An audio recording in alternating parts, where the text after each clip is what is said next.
नमस्कार दोस्तों, स्वागत है आप सभी का एजुकेशन 790 चैनल पर। मैं अमन यादव। दोस्तों, आज की इस वीडियो में हम पढ़ेंगे महेश बर्नवाल भारत के भूगोल में पार्ट 3 को, जो कि है हमारा उत्तर का विशाल मैदान को, नॉर्दर्न ग्रेट प्लेन को। दोस्तों, आज हम लोग ज्योग्राफी की श्रृंखला को शुरू कर रहे हैं और स्पेक्ट्रम जो है मैं थोड़ी देर बाद डालूँगा, तो उसको भी देख लीजिएगा। तो चलिए दोस्तों, शुरू करते हैं बिना किसी देरी के साथ। अगर आपको हमारी वीडियोस अच्छी लगती हो तो इसको लाइक कर दिया करिए और हमारे चैनल को ज़रूर से ज़रूर सब्सक्राइब कर लीजिए। चलिए दोस्तों, शुरू करते हैं वीडियो को। तो देखिए, आज हम पढ़ेंगे उत्तर का विशाल मैदान। अभी तक हमने प्रायद्वीपीय पठार और उत्तरीय पर्वतीय श्रृंखलाओं के बारे में पढ़ लिया था। आज जो है हम लोग मैदान के बारे में पढ़ेंगे। तो चलिए दोस्तों, शुरू करते हैं।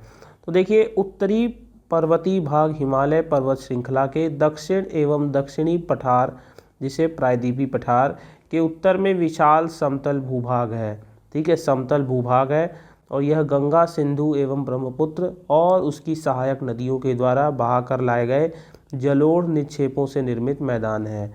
इसके लिए इसे सिंधु गंगा ब्रह्मपुत्र का मैदान भी कहा जाता है।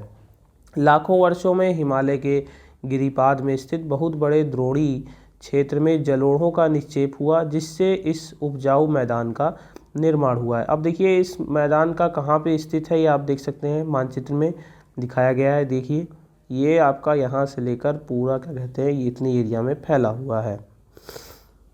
अब देखिए, आपका इधर साइड में देखिए सिंधु नदी के द्वारा जो मैदान बना है वो, यहाँ देखिए आपका गंगा मैदान हो गया और यहाँ आपका ब्रह्मपुत्र का मैदान हो गया। तो ये जो एरिया है ये काफ़ी ज़्यादा उपजाऊ है और यहाँ पे चावल की खेती सबसे ज़्यादा की जाती है। आगे देखिए, अब देखेंगे कि मैदानों का विस्तार कितना है। तो इसका विस्तार 7.5 लाख वर्ग किलोमीटर क्षेत्र पर है। इस मैदान की पूर्व पश्चिम लंबाई 3200 किलोमीटर एवं औसत चौड़ाई 150 से 300 किलोमीटर है।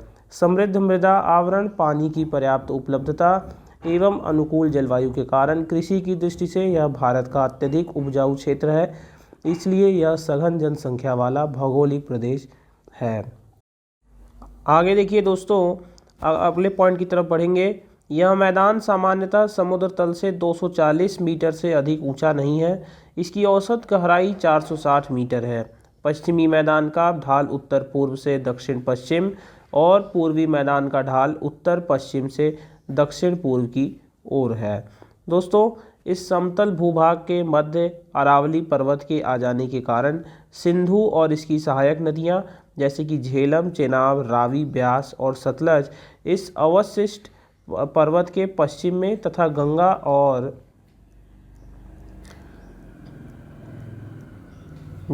और उसकी सहायक नदियां यमुना, गंडक, घाघरा, गोमती, सरयू, कोसी, महानंदा, सोन आदि पूर्व में बहती हैं। तो एक तरह से जो ये पर्वत है ये वाटर डिवाइड का काम करता है, जिससे कि सिंधु नदी जो है यहाँ से होकर अरब सागर की तरफ गिरती है और इसके इधर वाली जितनी नदियाँ हैं ये क्या कहते हैं आपका बंगाल की खाड़ी में जाके गिरती हैं।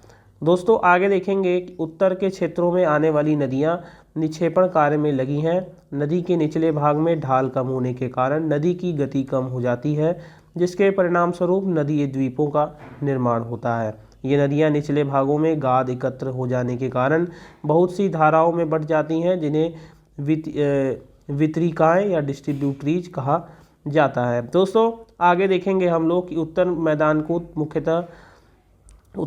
को मुख्यतः जो है 3 उपवर्गों में विभाजित किया गया है। पहला है आपका पंजाब का मैदान। तो देखिए, उत्तरी मैदान के पश्चिमी भाग को पंजाब का मैदान कहा जाता है। सिंधु तथा उसकी सहायक नदियां जैसे कि झेलम, चेनाब, रावी, व्यास तथा सतलज द्वारा निर्मित किए गए इस मैदान का बहुत बड़ा भाग पाकिस्तान में स्थित है। इस मैदान का विस्तार पंजाब, हरियाणा और दिल्ली में 1.75 लाख वर्ग किलोमीटर क्षेत्र पर है। सिंधु तथा इसकी सभी सहायक नदियां हिमालय से निकलती हैं। इस क्षेत्र में दोआबों की संख्या बहुत अधिक है। रावी और व्यास के दोआब को बारी दोआब कहते हैं तथा व्यास और सतलज के बीच दोआब को बिस्त दोआब कहा जाता है। अब जानेंगे कि दोआब का अर्थ क्या होता है। तो देखिए, दोआब का अर्थ दो नदियों के बीच का भाग। दोआब 2 शब्दों से मिलकर बना है, दो तथा आब। आब मतलब होता है पानी।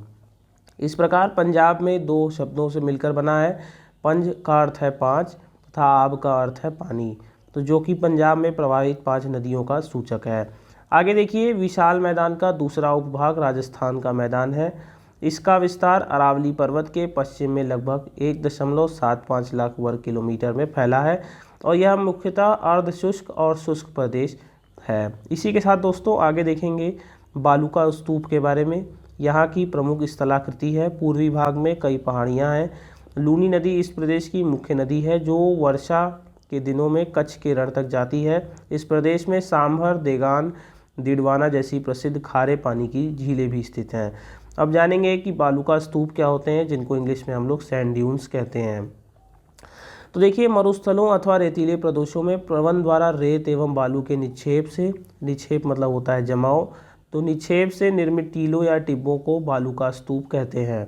इसकी चौड़ाई और लंबाई की तुलना में 10 से 12 गुना अधिक पाई जाती है और ऊंचाई में पर्याप्त अंतर मिलता है जो कुछ मीटर से लेकर 100 मीटर से अधिक हो जाती है। मरुस्थलों तथा रेतीले क्षेत्रों में पवन की दिशा में अवरोध जैसे कि झाड़ी, वृक्ष, शिलाखंड, दीवार आदि उपस्थित होने पर रेत का निक्षेप होने लगता है जो धीरे धीरे बालूका स्तूप का धारण कर लेता है। बालूका स्तूप प्रायः समूह से मिलते हैं जिन्हें स्तूप समूह मतलब ड्यून कॉलोनी या स्तूप श्रृंखला भी कहा जाता है।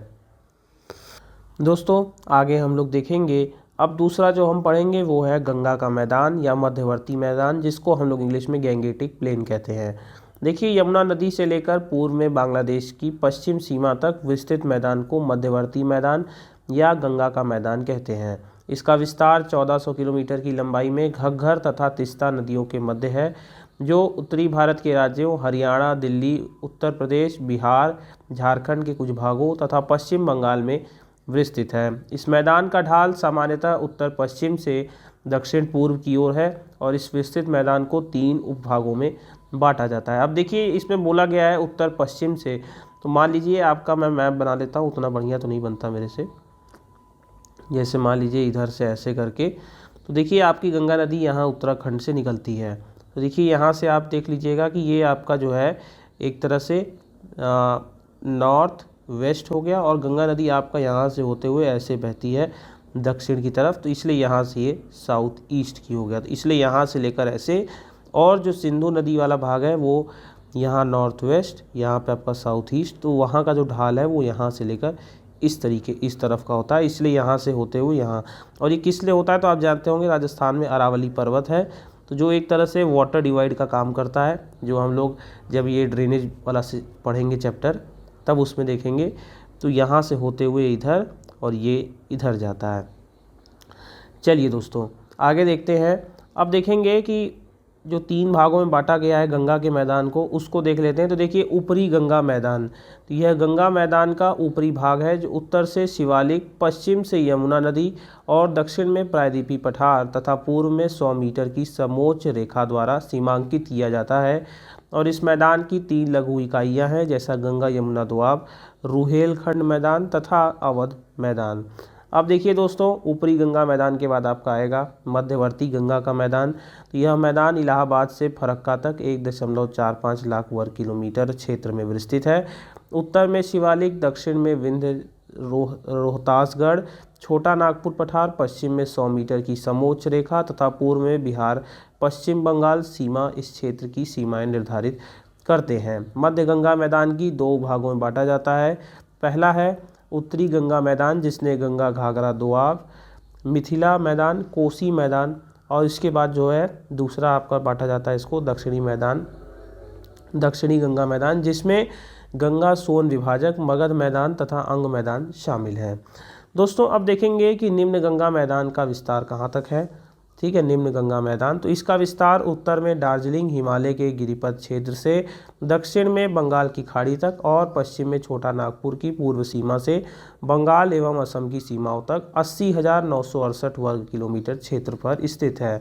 दोस्तों तीसरा है आपका प्रमुख जो है ब्रह्मपुत्र का मैदान, जो कि आपके असम राज्य में स्थित है और उसके आसपास के क्षेत्रों में। तो देखिए, ब्रह्मपुत्र का मैदान या पूर्वी मैदान गंगा मैदान के पश्चिम विशेषकर असम राज्य में सादियों के उत्तर पूर्व से होकर धुबरी नामक स्थान तक लगभग 270 किलोमीटर की लंबाई में विस्तृत है।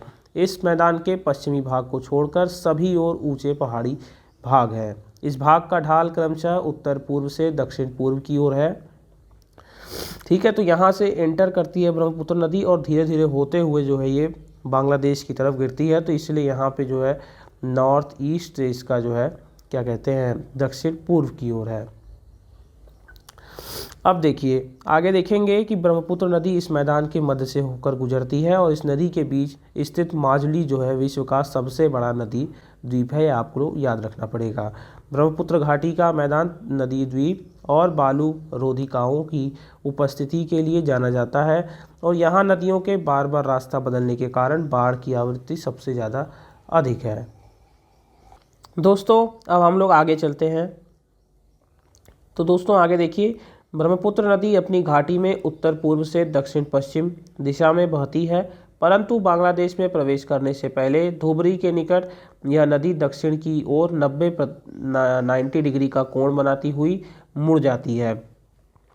इस प्रकार इसके अवसादों से निर्मित मैदान पर उपजाऊ जलोढ़ मिट्टी पाई जाती है, जहाँ कई प्रकार की फसलें जैसे गेहूँ, चावल, गन्ना और जूट उगाई जाती है। दोस्तों एक बात बता देता हूँ, थोड़ा सा अभी मैं थोड़ा जुकाम हो गया था तो मेरा गला थोड़ा सा बैठा हुआ है, इसलिए अगर आपको आवाज़ में थोड़ी डिफरेंस लग रही हो तो मुझे क्षमा करिएगा। आगे देखिए, भौतिक आकृतियों की भिन्नता के आधार पर उत्तरी मैदानों का विभाजन। अब देखिए भौतिक आकृतियों के आधार पर इनका विभाजन किया जाएगा। तो देखिए इसमें जो भौतिक आकृतियों की भिन्नता के आधार पर उत्तरी मैदान को 4 भागों में विभाजित किया जाता है। इस प्रकार से भाबर, तराई, बांगर, खादर। तो देखिए सबसे पहले हम पढ़ेंगे भाबर के बारे में। तो यह क्षेत्र शिवालिक के गिरिपथ प्रदेश में सिंधु से लेकर तीस्ता नदी तक अविच्छिन्न रूप से 8 से 16 किलोमीटर की चौड़ी पट्टी में विस्तृत है। ढाल में अचानक कमी आने से यहाँ नदियाँ तथा धरातलीय अपवाह व्यापक पैमाने पर कंकड़, बजरी एवं गोलाश्म इत्यादि का निक्षेपण करते हैं, जिससे भाबर के नाम से जाना जाता है। उत्तर भारत में शिवालिक या उप हिमालयी क्षेत्र के समानांतर फैले समतल मैदान को भाबर कहा जाता है। दोस्तों आगे देखिए, कंकड़ पत्थरों जिन्हें हम लोग बजरी की कहते हैं, उनकी अधिकता के कारण इसमें इतनी अधिक सरंध्रता मतलब पारगम्यता पाई जाती है कि यहाँ छोटी नदियाँ विलीन हो जाती हैं तथा उनमें शुष्क मार्ग शेष रह जाते हैं। भाबर मैदान पश्चिम में चौड़े और पूर्व में संकरे हैं और यह भाग कृषि कार्यों के लिए उपयुक्त नहीं है। आगे देखिए, आगे हम शुरू करेंगे तराई से, जिसको हम लोग लोलैंड कहते हैं, जो निचला भाग होता है। भाबर के दक्षिण में यह 15 से 30 किलोमीटर चौड़ी दलदली पेटी है, जहां नदियां धरातल पर पुनः प्रकट होती हैं तथा दलदली क्षेत्रों का निर्माण करती हैं। तराई क्षेत्र का विस्तार वर्षा की अधिकता के कारण पश्चिम की तुलना में पूर्व में अधिक पाया जाता है। इस प्रदेश में अत्यधिक नमी, जल उपलब्धता, सघन वन तथा जैव विविधता पाई जाती है। वनों के स्थान पर अन्य भूमि उपयोग के विस्तार, विशेषकर कृषि से यहाँ पर पर्यावरणीय समस्या गहन हुई है। आगे देखिए दोस्तों, अगला हम पढ़ेंगे बांगर के बारे में। तो उत्तरी मैदानों का सबसे विशालतम भाग पुरानी जलोढ़ मृदा से बना है, जो नदियों के बाढ़ वाले मैदान के ऊपर स्थित है तथा वेदिका जिसे श्राइन जैसी आकृति प्रदर्शित करता है। इस भाग को बांगर के नाम से जाना जाता है, जिसे स्थानीय भाषा में कंकड़ कहा जाता है। तो पुरानी जलोढ़ से जो निर्मित होता है उसे हम लोग बांगर कहते हैं। आगे देखिए कि यह क्षेत्र नदी की बाढ़ सीमा से ऊपर स्थित पुराने जलोढ़क चबूतरे हैं। इनकी ऊंचाई कहीं कहीं पर 30 मीटर तक है और यहाँ पर पाई जाने वाली कांप मृदा का रंग गहरा है, जिसमें अशुद्ध कैल्शियम कार्बोनेट की ग्रंथियाँ पाई जाती हैं। दोस्तों चौथा हम लोग पढ़ेंगे वो है आपका खादर। तो यह मैदान वह निचला भाग है जहाँ नदियाँ प्रतिवर्ष बाढ़ का जल फैलाती हैं एवं नवीन जलोढ़ परत का निर्माण करती हैं। आगे देखिए दोस्तों, अगले पॉइंट को देखेंगे कि नवीन जलोढ़क क्षेत्र जो निचले मैदान है और जहां बाढ़ का पानी प्रतिवर्ष पहुंचकर नई मिट्टी की परत जमा कर देता है, खादर कहलाता है। उर्वरता एवं जल उपलब्धता के कारण ये प्रदेश कृषि के लिए आदर्श माने जाते हैं। तो चलिए दोस्तों, अब हम लोग अपने अगले टॉपिक को देखेंगे, जो कि है भारतीय मरुस्थल इंडियन डेजर्ट के बारे में। देखिए, दक्षिण पठार के पूर्वी और पश्चिमी किनारे पर तटीय मैदानों का विकास हुआ है। पश्चिम में यह मैदान संकीर्ण एवं कटा-छटा है, जबकि पूर्व में चौड़ा एवं समतल है। कच्छ के रण का मैदान समुद्री निक्षेप के उमज्जन जिसे अपलिफ्टमेंट से बना है। राजस्थान के पश्चिमी भाग में एक बड़ा शुष्क प्रदेश है, जिसे विशाल भारतीय मरुस्थल या राजस्थान का मरुस्थल या तो थार का मरुस्थल कहा जाता है। दोस्तों, लगभग 1,75,000 वर्ग किलोमीटर क्षेत्र पर फैले और औसतन 300 किलोमीटर की चौड़ाई वाले इस क्षेत्र का विस्तार लगभग 640 किलोमीटर तक फैला हुआ है। अगले पॉइंट की तरफ चलेंगे कि थार मरुस्थल अरावली पहाड़ियों के उत्तर पश्चिमी किनारे पर स्थित है और यह बालू के टिब्बों से ढका हुआ एक तरंगित मैदान है। और आगे देखेंगे कि यहाँ पर वार्षिक वर्षा 15 सेंटीमीटर से भी कम होती है, जिसके परिणाम स्वरूप यह एक शुष्क और वनस्पति रहित क्षेत्र है। वर्षा क्षेत्र में यहाँ कुछ सरिताओं का उद्भव होता है जो समुद्र तट तक नहीं पहुँच पाती हैं, क्योंकि इनमें पर्याप्त जल की कमी होती है तथा वर्षा काल के पश्चात ये नदियाँ सरिताएँ विलीन हो जाती हैं। दोस्तों, आगे देखेंगे कि इन्हीं नदियों में एक नदी है लूनी नदी, जिसका 495 किलोमीटर लंबाई है। इस क्षेत्र की सबसे बड़ी नदी है और यह भारत में अंततः स्थलीय प्रवाह की सबसे लंबी नदी है। यह नदी अजमेर के दक्षिण पश्चिम में अरावली की पहाड़ियों से निकलती है और यह अर्धशुष्क मरुस्थलीय प्रदेश से प्रभावित होती हुई कच्छ के रण के दलदली क्षेत्र में विलुप्त हो जाती है। सरस्वती, बूंदी, सुकरी तथा ज्वाई इसकी सहायक नदियां हैं। आगे देखिए कि मेसोजोइक काल में यह क्षेत्र समुद्र का हिस्सा था और यहाँ की प्रमुख स्थलाकृतियाँ स्थानांतरी रेतीले टीले, छत्रक चट्टानें और मरु उद्यान मतलब दक्षिणी भाग में जो स्थित है मरु उद्यान के रूप में मिलती हैं। बरखान अर्धचंद्राकर बालू का जो टीला होता है उसको हम लोग बरखान कहते हैं। तो बरखान का विस्तार बहुत अधिक क्षेत्र पर हुआ है, लेकिन लंबवत टीले भारत पाकिस्तान सीमा के समीप प्रमुखता में पाए जाते हैं। ऐसा ही जैसलमेर में बरखान के समूह हम लोग को देखने को मिलते हैं। आगे देखते हैं कि ढाल के आधार पर इस मरुस्थल को दो भागों में बांटा जा सकता है। पहला है सिंध की ओर ढाल वाला उत्तरी भाग और कच्छ के रण की ओर ढाल वाला दक्षिणी भाग। यह अंततः स्थलीय अपवाह का उदाहरण है, जहां नदियां झील या पलाया में मिल जाती हैं। इन पलाया का जल खारा होता है, जिससे नमक बनाया जाता है। आगे देखिए दोस्तों, अब जो अगला टॉपिक हमारा शुरू होगा वो है तटीय मैदान, कोस्टल प्लेन्स। देखेंगे भारत की अवस्थिति में ये किस प्रकार की भूमिका अदा करते हैं। तो देखिए, प्रायद्वीपीय पठार के दोनों किनारों पूर्वी एवं पश्चिमी किनारों पर संकीर्ण तटीय मैदान का विस्तार है। पश्चिम में यह मैदान संकीर्ण एवं कटा छटा है, जबकि पूर्व में चौड़ा एवं समतल है। इस मैदान का निर्माण समुद्री तरंगों द्वारा अपर्दन व निक्षेपण या पठारी नदियों के द्वारा बहाकर लाए गए अवसादों से हुआ है।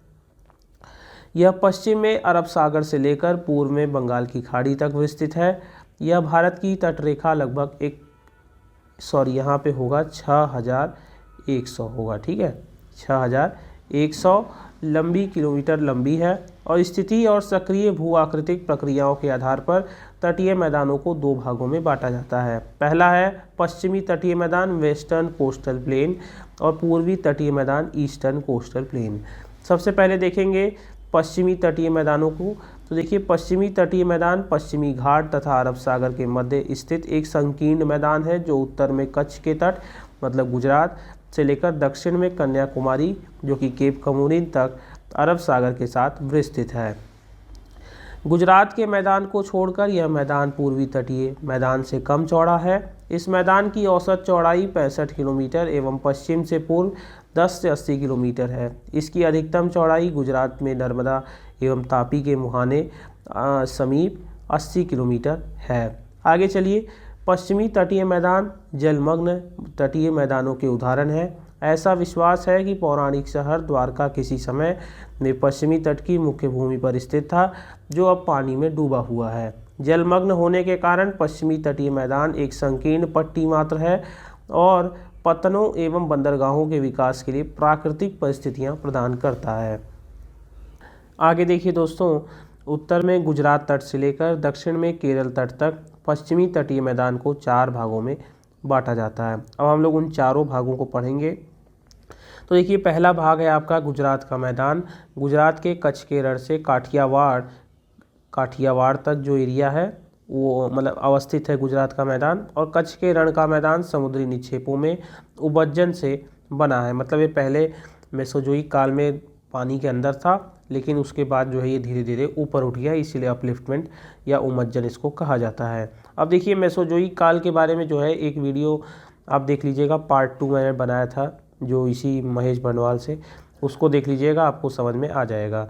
आगे देखिए कोंकण तट उत्तर में दमन से लेकर दक्षिण में गोवा तक 530 किलोमीटर लंबा एवं 35 से 50 किलोमीटर चौड़ा है। अब देखिए आपको यहाँ पे मैप में भी दिखा दिया गया है कि गुजरात का मैदान, फिर कोंकण तट जो महाराष्ट्र में, और फिर कनारा और कन्नड़ तट कर्नाटका तट स्थित है। और देखिए मालाबार, तो देखिए 4 भागों में इस तरीके से इसको विभाजित किया गया है।